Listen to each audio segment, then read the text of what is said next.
change it. And I hope they split them up. And I hope that as a team, they can realize that by doing so, by sacrificing maybe some points for Marner and maybe some power play time for Nylander or whatever, however you want to do it, that it will make everyone else around them better. And maybe Marner needs to be pissed off. Maybe Marner needs to hear from somebody inside the team, inside the organization, not the media or the fans, that the team is not good enough and someone needs to get moved around. And hey, Marner, if you're worth $100 million, like you say that you are, and you want to be one of the highest paid players in the league, then can we not lean on you to go drive another line where Matthews isn't there and make it work and get the most of it? That should motivate him. You want to be a leader, you want to be one of the best players ever or of your time, whatever. That's what you have to, you should embrace that. You should want that. You should want someone coming to you and be like, I know you really like playing with Matthews, but we really need you to help us get this line going. So we're going to split you guys up. And when crap hits the fan and stuff gets hard, we'll put you and Matthews back together in those late game situations. But for now, can you help us get more out of the people around you? Because as long as it's just you and Matthews and Nylander and Tavares trying to get everything done for the entire team, it's just not going to work, and you're never going to win a cup, and you're just going to be one of the highest paid players in the league that doesn't win. So what are we doing? They should be motivated by that. They should actually, I think, want that. Well, yeah. They should want to be split up. Yeah, I've talked a lot about where they're at age-wise and how it's their, primes, and that after all of these playoff losses and after the feelings that they, I think, should have when they go through stuff like this of familiarity where they go, damn, this is we've been here before. That the immediate reaction should not be to get on the defensive and to try to, calm the waters. That shouldn't be the priority of, hey, get out here and make sure that we don't have a quote that gets blown out of proportion or preach that everything is fine and that they're just getting snake bit. It should be, hey, this isn't good enough right now. And do we want this to continue? Do we want to habit form this, or do we want to break old habits? And that's why it's supposed to be important to have outside perspective on what it is that you do and why it is important to have things like mentors and bosses who you respect, because when things aren't going great, someone is supposed to tell you some of the hard truths and help you make those adjustments so that you can get the best out of yourself. And to kind of tie it back, that has been my disappointment with Berube as of late is I really thought that it was supposed to be about getting other guys involved and having this really feel like a team, and it just doesn't. It still feels like the top guys and the other guys, and it doesn't feel as though there is a changing priority of, we want the accountability rather than we want the protection for those guys, and that's kind of what we're driving at. And then to the kind of next thing, there's this idea, and they talked about it because Trey Living was speaking the other day and mentioning about different pieces that they want to go out and get, that Toronto's ails are just going to be solved by an addition of another guy, right? It's the issue with the core four is not that it's the core four, it's that they need another guy. It's that they need another center. You go, okay, well, again, the price of not having that guy is having the other dudes on those contracts, but whatever. It's the Leafs, they're limited in terms of what they have trade asset wise. They've got a first round pick. Yeah. I think it's for next year, not even this season.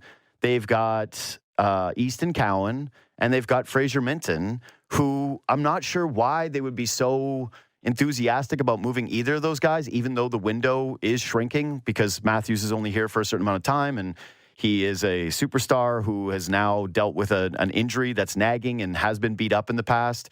So there's part of you that goes, yeah, there's some urgency here, but they also haven't had waves of talent that have helped them out. Those first round picks that have come up and provided that depth that they've so sorely needed. So they've always kind of robbed Peter to pay Paul when it comes to the depth of this team.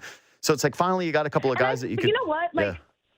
I feel bad for some of these depth players, right? Because there could be situations, I know, it's difficult to build around the core for the reasons that we've talked about forever.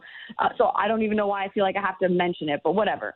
You bring in these pieces, whether it's at the deadline or in the off season, and you want them to be the fix. You want to bring them in and be like, okay, now we'll have depth. But it's you still haven't really tried to pair any of that depth truly with a Matthews or a Mark. I mean, I know they put Lorentz on the top line yesterday, but like I'm talking about moving someone down. I'm not talking about moving someone up.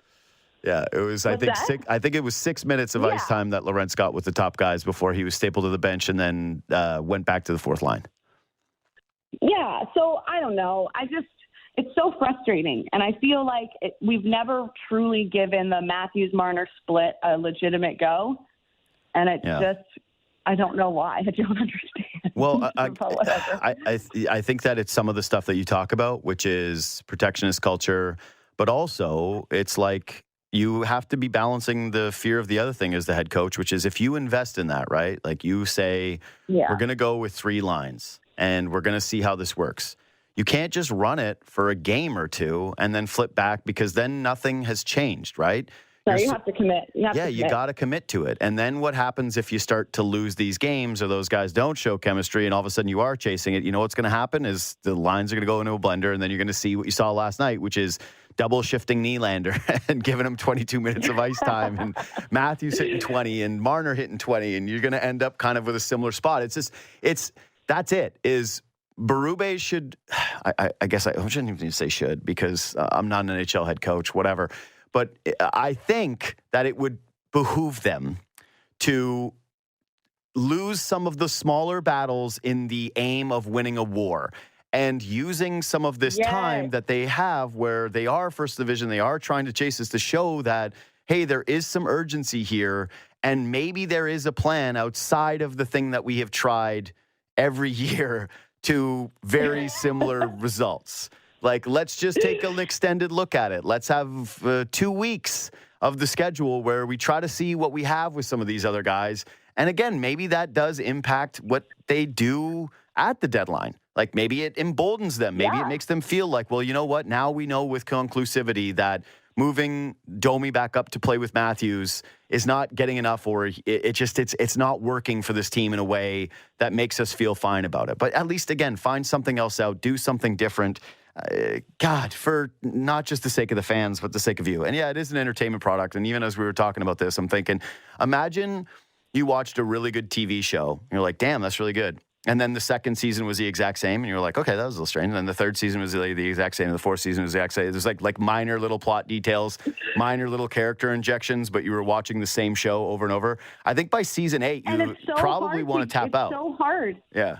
Yeah, it's so hard to even, maybe not so hard, but I find it difficult to even talk about the team in some ways because I feel like it's the same dream over and over and over again. And you want something new to hang on to. You want something new to grasp at. And it's so frustrating to feel like you're just having the same conversations over and over and over again with a couple of very minor changes that came way too late. So it's like, it's so frustrating to be a Leafs fan for that reason. But again, like they are in first. I get it. They're competitive. I just don't see this as a recipe for success in the postseason, especially, I think you mentioned it in your rant before I came on, the goal differential tweet. I forget who tweeted it, but Luke. That's a pretty stark difference with a team that is their strength is supposed to be offense and scoring. And on top of that, like the league isn't even that competitive this year. Like this is a year where the Leafs might have a decent path to winning a Stanley Cup, and yet the one thing that they're supposed to be really good at, they can't even do when they have an extra man. So I don't know. It's just well, I think it's especially. I don't know if you saw Coach Chippy's video from last night. Did you see it? I didn't. You know who that is? Of course, I know who that is. He's very funny. I like his work a lot. He did one on, it's the guys in the dressing room, and he did one where they're like talking about the Shanna plan. They're like, oh, the Shanna plan. What's the Shanna plan? Yeah. Where's the Shanna plan? Like bring out a book and like read what's in there. And it's like, it's actually really funny. I implore everyone to go watch it. I don't want to butcher it by not saying it right, but it's true. Like, how many years into this are we? Yeah. That's it. And maybe it's fine. And it's not fine to not win a Stanley Cup, but it's like, you could be X amount of years into the Shanna plan and not have won a cup, but at least you want to see some improvement. You hope that you're not talking about the same things you were talking about 5 years ago, and it feels like we still are. We're having all of the same exact conversations without making different moves or different changes. So, if you go to kind of echo your sentiments in your TV show analogy, it's like if you're playing a game of chess and you're making the exact same moves every single time, regardless of what your opponent's doing and regardless of your results, like where are you going? Yeah. Nowhere. Well, it's like the power play last night to me. Of the pieces that you have. It's the same bar with the team right now in a weird way, which is, hey, just look different, look better. When they rang 2 off the post, you're like, that's a step. That's something. Yeah, the goal is to win a Stanley Cup, and I think anything other than that is kind of loser mentality. But ultimately, I think fans would feel at least like, hey, you're getting closer to that if you start to take more meaningful steps towards it. And I would say the one thing has been that they've protected leads much better, and they have had that elite goaltending this season. Like, it's been so much better. Yeah, which has been awesome. Yeah, it's been great. But also, it's like, yeah, if your goal differential is +8 and you got one of the best tandems in all of hockey, and your goaltending has been top 5 in the league, that's it's something. Jackie Redmond, thanks as always for making time. We'll talk to you soon.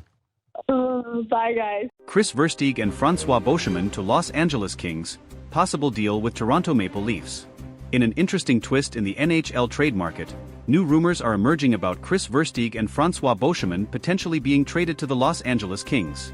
Sources indicate that the Kings, who have been one of the most active teams in recent weeks, are evaluating the possibility of bolstering their defense with Beauchemin, while Versteeg, who brings strong offensive capabilities, could be a key piece in a larger trade.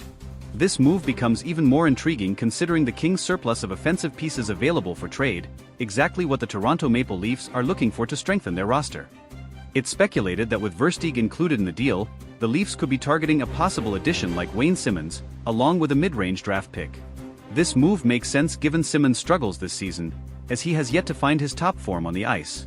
To add more drama to the trade talk, there are even whispers that veteran defenseman Tomas Kaberle could be included, opening the door for a potential pursuit of Brayden Schenn.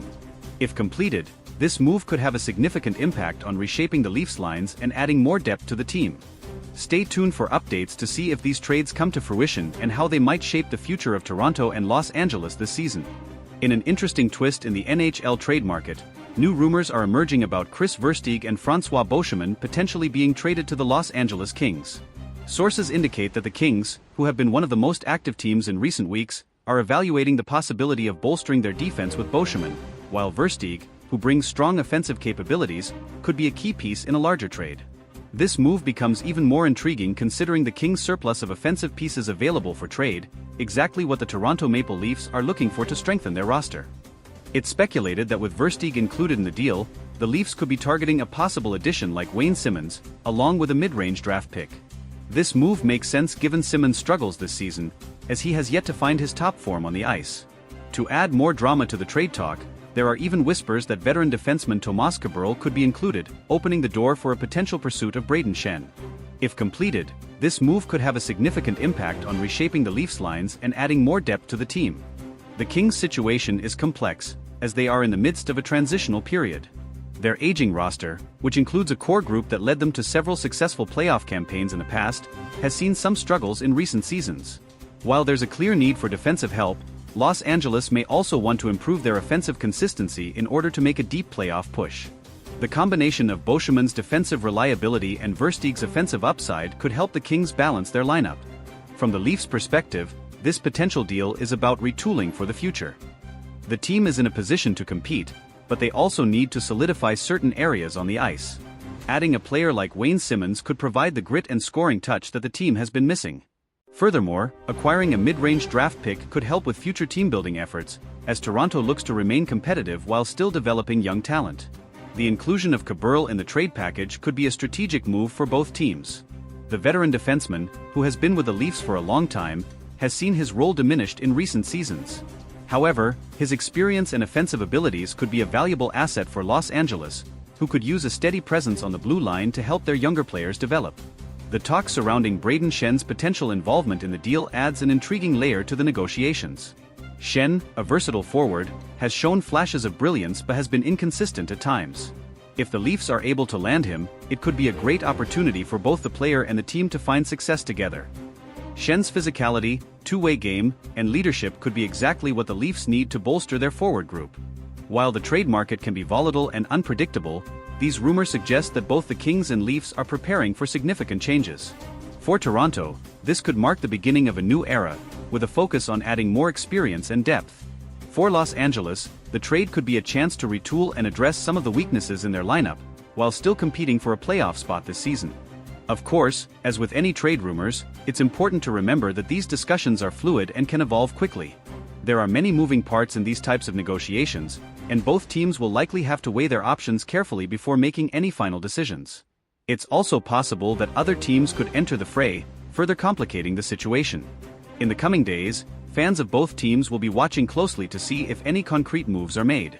The NHL trade deadline is fast approaching, and teams are scrambling to position themselves for a successful postseason. Whether this rumored deal materializes or not, the possibility of a major trade between the Leafs and Kings will certainly keep fans on edge as the season continues to unfold. The trade talks involving Versteeg, Beauchemin, and potentially Simmons or Schenn highlight the delicate balance that NHL teams must strike between immediate success and long-term growth. Both the Leafs and Kings are trying to find that balance, and this rumored deal could ultimately serve as